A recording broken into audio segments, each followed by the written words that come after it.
কোন অদৃশ্য শক্তি দেশ চালাচ্ছে সে বিষয়ে মির্জা ফখরুল ইসলাম আলমগীরের কাছে জানতে চেয়েছেন আওয়ামী লীগ সাধারণ সম্পাদক ও সেতুমন্ত্রী ওবায়দুল কাদের।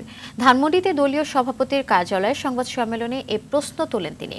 মার্কিন সহকারী পররাষ্ট্রমন্ত্রী ডোনাল্ড লুর সফর নিয়ে বিএনপি দিবাস্বপ্ন দেখছে বলেও মন্তব্য করেন ওবায়দুল কাদের। সুফিয়ান ফারাবি রিপোর্ট। সম্প্রতি যুবদলের সমাবেশে বিএনপি মহাসচিব অভিযোগ করেন দেশ পরিচালনা করছে অদৃশ্য শক্তি। আওয়ামী লীগ দাবি করে যে তারা দেশ চালাচ্ছে, আসলে কি তারা দেশ চালাচ্ছে? তারা দেশ চালায় না, এক অদৃশ্য শক্তি দেশ চালাচ্ছে। বন্ধুগণ, মির্জা ফখরুলের এমন বক্তব্যকে হাস্যকর মন্তব্য করে আওয়ামী লীগ সাধারণ সম্পাদক জানতে চান সেই অদৃশ্য শক্তির নাম। কোন অদৃশ্য শক্তি বাংলাদেশ চালাচ্ছে পরিষ্কার করে ফখরুল সাহেব এটা বলবেন কি?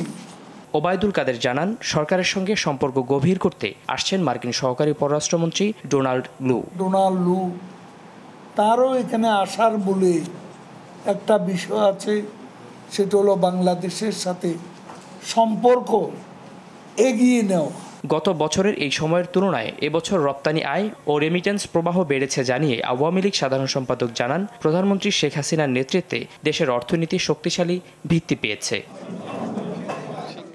সুফিয়ান ফারাবি, RTV, ঢাকা।